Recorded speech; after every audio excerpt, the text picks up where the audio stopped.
let's start with Wab Kinew and work our way backward to Chrystia Freeland and the meeting, why don't we?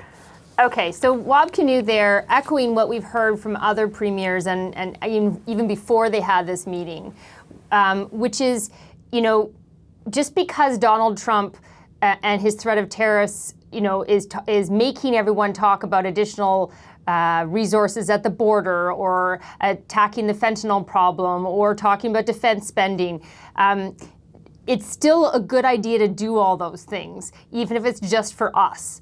It's an added bonus. Wab Kinew said this, and previously earlier in the day, David Eby from BC said this. It's an added bonus that it could also avert the tariffs that he's threatening, that Donald Trump is threatening. So that sort of is the main takeaway.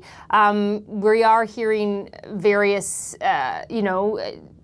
incarnations of this. We need to have a united voice. We need to speak with one voice, even if there's diverse voices around the table. No one has come out of this meeting seemingly angry or, throwing down a gauntlet or anything. I think there is a recognition that if you're going to take this seriously, you really do need to put aside partisanship for the sake of the country. That being said, Karina, in the lead up to this, and even in Premier Ford's statement, the Premier of Ontario, his statement he put out this evening, right before Chrystia Freeland started speaking, he said, "During this evening's meeting, I stressed that the federal government has been slow to react and is stuck on its back foot." Danielle Smith said to JP Tasker, who was hosting Power and Politics yesterday, "I don't think that we should underestimate the personal animus between these two leaders," speaking of Trump and Trudeau. "And if he's not the right person to have at the negotiation table, we need to make sure that the right person is."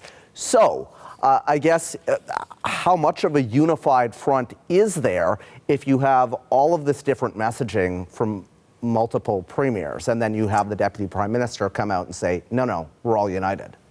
Yes, and we'll have to kind of see how that plays out, because one thing that Chrystia Freeland said when asked directly about that Ford statement where he talked about being stuck on the back foot, he did say, "I expressed my hope that this evening's meeting is the start of a more proactive approach from the federal government." So he does kind of pivot to saying, here's, if you do these things, then we are all on the same page. And Chrystia Freeland said, listen, she can't speak to his statement because that's not her statement, but that what's most important is that unified voice when speaking with the Americans. So it does matter what's said on the domestic stage, for sure, because of course that's being watched. But it really matters if they're going to go out and do this Team Canada charm offensive of politicians, all across the states and at all levels and at all political stripes. That message has to be very unified, and whether that's unified in that everyone kind of believes the same things and believes in the same goal, does not pit region against region, does not talk about an exemption for one to try and save one sector at the expense of another. All that cannot happen if they're going to actually be successful. But as I said, and what you heard from Wab Kinew there, and we've heard from other premiers, is in addition to that charm offensive, you do actually have to tackle the issues that Trump has, warranted or not. Our border is obviously not the same as the southern border. The tariffs may be unjustified to most people. That doesn't mean you don't address the actual issues that Trump has, especially since everyone knows that to avert the tariffs, you really do need to give Trump something of a win in his mind so that it was worth the threat for him. And we did hear, and that's a point that I want to pick up on, Karina, because we did hear from Minister LeBlanc there a little bit about additional measures on the border, and even from Wab Kinew saying that he heard on that call that there will be more investment in the RCMP, and he's hopeful that that will mean strengthening the Manitoba-U.S. border. Talk to me a little bit about that and what we likely will hear on this front, and what we have heard on this front in the coming days. Well, yes. So we did hear from Dominic LeBlanc about helicopters, drones, and even additional human resources. Now, he said if there was a surge. So obviously, that was not just talking about the concerns of the Americans of illegal migrants going illegally into the U.S., but also if there's this mass deportation that Donald Trump is threatening, we need to also be conscious of our border for people coming in the other direction. But a senior government source did say in the meeting, the federal government did not present anything ready to be announced on the border. So the premiers really want to know what the plan is, not just in terms of who's going to be spoken to, but what measures are going to be brought in. And they were sort of placated by saying measures are coming. And so you heard there from Dominic LeBlanc in his news conference with Chrystia Freeland that there are measures coming and that will likely be additional resources at the border. And you heard Wab Kinu's concern is to make sure it's not a reallocation, that it's actually additional resources at the border, and that it is boots on the ground and not just more technology. Both are needed. And so that's something that certainly we'll be looking forward in the days ahead. And one more note on that, a question to Dominic LeBlanc, well, how can you get anything passed, any spending passed, other than right now with the GST holiday bill, when you have a complete paralysis of the House of Commons? Right. And he said, well, it would be shocking to him, he says, if, the opposition would not be on board with spending on the border.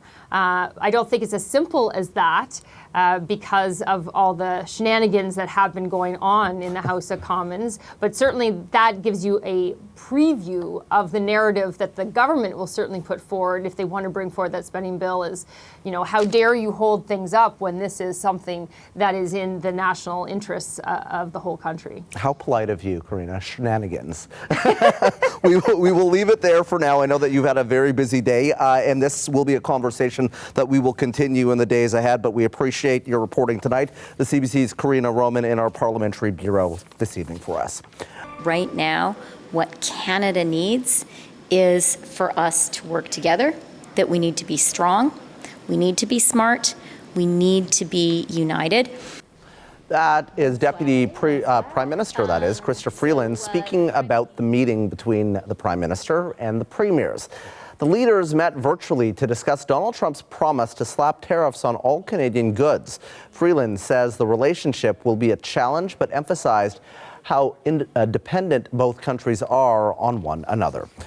Well, for more on this, we spoke to Rod Phillips. He is the former Ontario Finance Minister and chair of Toronto Global, the agency responsible for economic development in the Greater Toronto Area. Phillips says Canada may find it difficult to fight this particular threat from Donald Trump. We're dealing with a different kind of fight, if you will, or a different kind of disagreement. We're dealing with a different kind of person in terms of Donald Trump. My own view is this is not so much about us. I've heard a lot of people make points, and they're good points, that, the fentanyl, it's less than 0.2%. The immigration issue is less than 2% of the total problem. But I think this is about a president who's been elected and a party that's been elected that are going to make a point. And they're going to make that point at our expense if we're not very, very careful. So I think it's a complicated issue and not one we've seen before. Mm-hmm. Obviously, we did deal with President Trump in his last term, but this seems to be a more determined individual. And so I think it's going to take a real concerted approach by everybody, by all of our leaders, and I should say by corporate Canada, by unions as well. It's going to need to be all hands on deck to avoid what would be a really difficult economic situation. If you were, you were the former finance minister for Ontario, if you're advising Premier Ford, if you are in these meetings and you're advising ultimately the Prime Minister on this, what would you tell them in terms of strategy, how to deal with this? I think, we need to make the arguments on the facts because there are lots of Americans who appreciate that. When I was the finance minister, I used to, on behalf of the Premier, meet with governors and others. And there's a very reasonable audience across the border that wants to hear that. But we also have to understand that we're dealing with a president who's made some commitments, that we are part of a broader conversation. Even though trade is so important to us, it's part of a broader conversation about the border. We have border issues too. 85% of the firearms that are used in crimes here in the GTA come across the border illegally. So there's clearly things to fix at the border. So I think we need to try to take that conversation to the level that the president's delivering it at, understand what those issues are, and most importantly, use those connections we have and the conversation to protect Canada's interests. But the United States is very concerned about Americans' interests. The president's concerned about that. The premier, the prime minister, they need to be concerned primarily about the economic interests of Canadians right now. Did it surprise you that this 25% that he's talking about is Canada, China, and Mexico? Would you put those countries in the same category? I'm not surprised at all that it's Canada and Mexico. Yeah. I think the risk all along that we were going to get dragged in, as has been talked about. Yeah. There's the potential renegotiation of the free trade agreement that we were going to get dragged in that discussion. So that doesn't surprise me. I think we're all going to have to get used to the bluntness of who we're dealing with. You know, some have referred to the fact that this is like, a friend suddenly, treating us differently. We have a lot of friends in the United States. There's a really integrated economy, but we're dealing with a president who's not afraid to make a point, and we don't want that point made at the expense of Canadians. Well, and there are a lot of analysts who say, okay, well, this is clearly, going back to the art of the deal. You put something out there that is ridiculous, and then when you have your real number and you come back to it, it seems reasonable. Where do you think this all goes in the weeks ahead, and where do you think it lands? Yeah, listen, I think we have to see this not just about the trade in North America. This is about a statement that Donald Trump and the new Republican Party is making to the world. They're wondering, what does Germany and France and China see when they see, this is what I'll do to my neighbors? What do you think I'll do to you? So I don't think we know, but I think we know what we have to do, which is we have to engage with the facts, but also engage the president where he's coming from, which is, what are the issues he's trying to deal with? What are the points he's trying to make? And how do we defend the interests for Canadians?